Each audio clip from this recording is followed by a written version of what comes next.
Texas Child Support Guidelines is a statutory calculation based on the obligor's monthly net resources. The guidelines, as applied, will give you a calculation of what the legislature has told judges that an obligor should pay. For the most part, you can do one of four things when you go to court as it applies to guidelines. You can do guideline support, below guideline support, above guideline support, or no child support. Now, generally, when you do no child support, in the past, that has been frowned upon by the courts based on a Supreme Court case, in Ray Stephanie Lee, from about 10 years ago, and in the First and 14th Court of Appeals in the greater Houston area, in the Minix case, we have the ability to put agreements into what's called a mediated settlement agreement. If you use this form and you do not have an objection from the Attorney General of Texas, the courts will approve no child support orders. Now, in Harris County, you will find a majority, close to a majority of the current judges will approve no child support orders. But then if the Attorney General objects, then yes, you will have some issues there and probably will have to adjust. What is child support? A parent has a natural moral obligation to provide for the support of his or her offspring. A court's child support order can require either or both parents to support a child. There are multiple options for the payment of child support. Child support payments can be ordered through periodic payments, lump sum payments, an annuity purchase, the setting aside of property, or any combination of the above. Child support is a general phrase that can describe 5 different categories of support. Current child support: there is a child support ordered by the court for the support of a child after the entry of an order. Temporary child support: this is child support ordered by a court in a pending matter for the safety and welfare of the child. Retroactive child support: these funds are identified by the court as repayment for money spent for the care and support of the child in the past. Courts can order retroactive child support if the parents have not been previously ordered to pay support and were not a party to a suit for which support was ordered. Medical child support: this is child support for the payments of medical expenses that can be ordered in any proceeding in which periodic payments of child support are ordered. Any other suit affecting the parent-child relationship in which the court determines that medical support of the child must be established, modified, or clarified. Dental child support: this is child support for the payments of dental costs that can be ordered in a suit affecting the parent-child relationship. How do you determine your net resources for child support? The definition is given to us by the Texas Family Code, looks at your monthly resources, and that definition is 100% of all wages and salaries, income, and other compensation for personal services, includes commissions, overtime pay, tips, and bonuses, interest, dividends, and royalty income, self-employment income, net rental income, defined as rent after deducting operating expenses and mortgage payments, but not including non-cash items such as depreciation, and all other income actually being received, including severance pay, retirement benefits, pensions, trust income, annuity, capital gains, Social Security benefits, other than supplemental security income, United States Department of Veterans Affairs disability benefits, other than non-service connected disability pension benefits, unemployment benefits, disability and workers' compensation benefits, interest income from notes regardless of the source, gifts and prizes, spousal maintenance, and alimony. Types of income. So the issue becomes many times when someone is self-employed, they get cash or they expense a lot of the expenses for their business, so it's hard many times to determine what the child support obligation should be. And so what you do is you have to look at bank statements generally, and then if you have a ability to look at the business's accounts, their work that they're doing, their form of payment, then sometimes you can reconstruct it that way. Documented income, this is evidence of income that stipulates a finite amount. Tax returns, bank statements, W-2s, 1099s. Deemed income, this is income which is not earned but received by certain past allowances of deductions and received subsequently. The courts have determined that assets that are not currently producing income may be considered deemed income for the purposes of identifying monthly resources. It is prudent for the attorney to include all areas in which an obligor may receive income as permitted by the statute. Self-employment income. The income attributed to self-employment is quite expansive, which includes compensation from proprietorships, joint ventures, partnerships, closed corporations, agencies, DBA, and independent contracts, less any necessary expenses. Varying income. If the party's income varies from month to month, the courts have applied a range of income or average to identify monthly resources. The Court of Appeals, in one particular case, found it abused its discretion in determining monthly income resources by averaging the obligor's income over time. Then you have hidden income. Hidden income usually is going to be cash, Bitcoin. Expenses to be deducted in determining monthly net resources. So you get certain expenses to determine your monthly net resources. And for the W-2 obligor, that is the easiest calculation to make.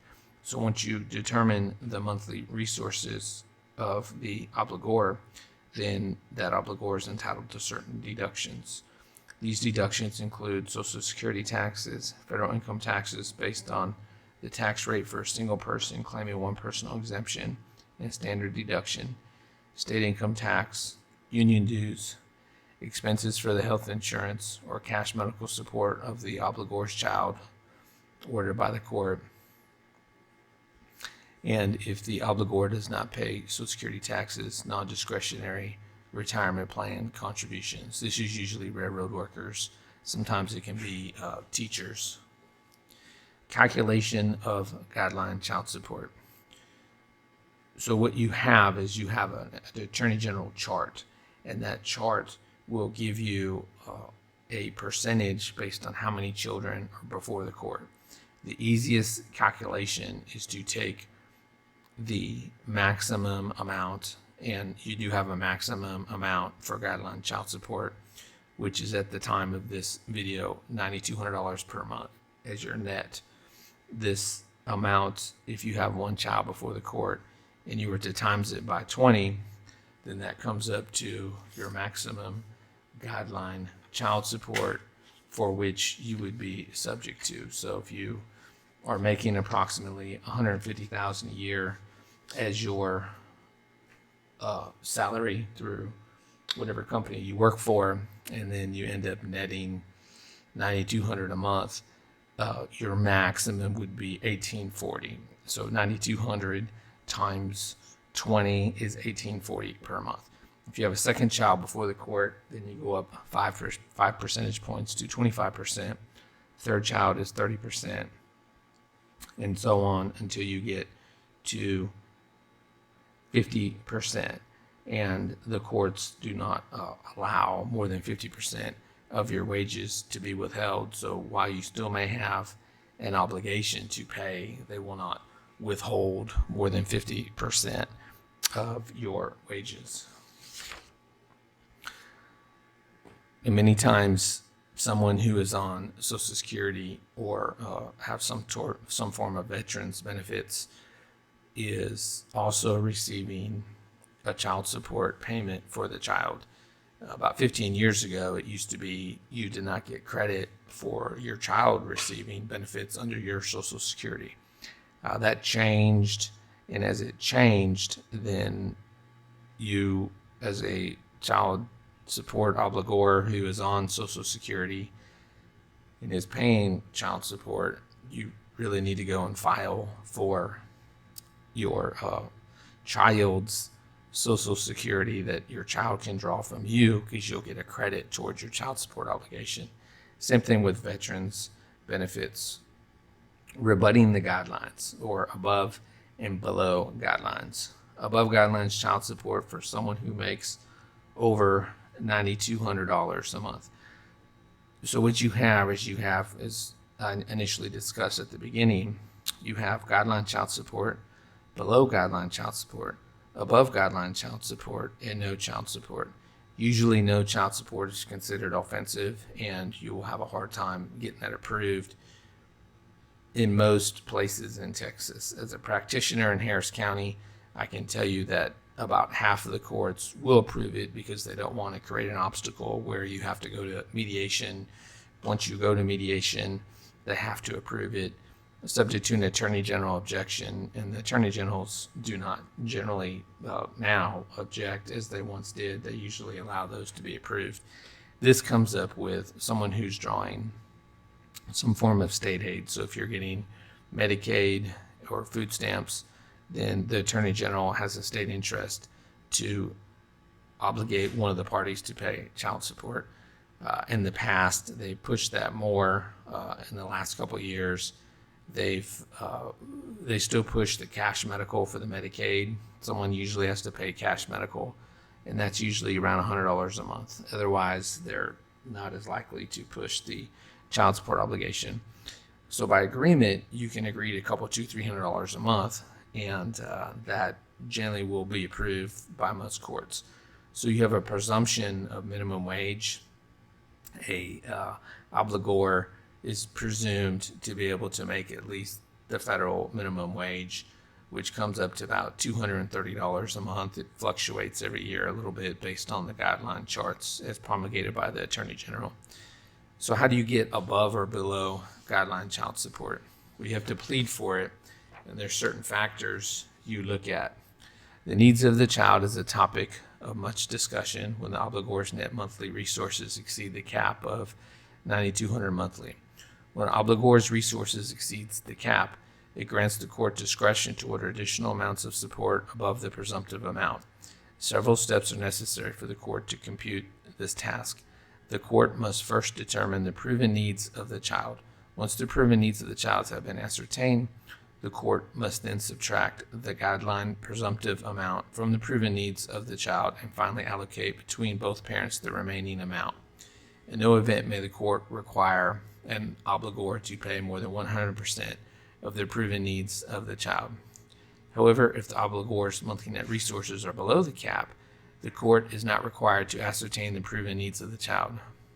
The needs of the child is one factor for the court to consider in determining child support, but is not probative or conclusory. An obligor with monthly net resources below the $9,200 can be required to pay an amount of child support that exceeds the proven needs of the child. However, an obligor with the monthly net resources above $9,200 cannot. So many times you'll have a family with high income, and you'll have a child in private school with tutors, and that could cause the child support amount to be not enough to cover those academic payments, along with the tutoring or the music lessons that may go on. So those would be proven needs of the child. And so as those are proven needs of the child, then if you have that documented, you can usually ask for more. With the obligor being under $9,200, let me tell you, it's hard to get judges to order one to pay above guideline child support. Usually if you have a disability or you have a lack of visitation of one parent, then you can get more. So the obligee parent, the primary parent, who takes care of the child during the week and the obligor parent does not spend any time with the child, then that is my easiest route to get above guideline child support. But for the most part, the courts are pretty strict with the child support guidelines. They stay within them. But I have tried both above guideline child support and below guideline child support, and then a obligor who makes above the cap and below the cap. And as I've tried those cases on many times, I can tell you based on my experience, you need good documented proof. If you're above the cap and if you're below the cap, then your best case is a lack of possession access. When you look at the standard possession order, it is 42% of the time with the non-primary parent. And so if the non-primary parent is exercising those periods of possession, then they're feeding the child, they're clothing the child, they're entertaining the child during that time. If you expand it out to the expanded possession order, which is Thursdays when school lets out, and then during the school year, and then on weekends, Friday when school lets out, so school resumes on Monday on the first, third, and fifth weekends, that's almost 47% of the time that the child is with the non-primary. So that parent who exercises the expanded possession order is necessarily going to be spending quite a lot of money on the child by feeding the child, entertaining the child. So the courts, as they apply the guidelines, usually will not order much above guidelines. My name is Michael Busby. I'm a Houston family law and divorce attorney. If you like my video, please like and subscribe. Thank you.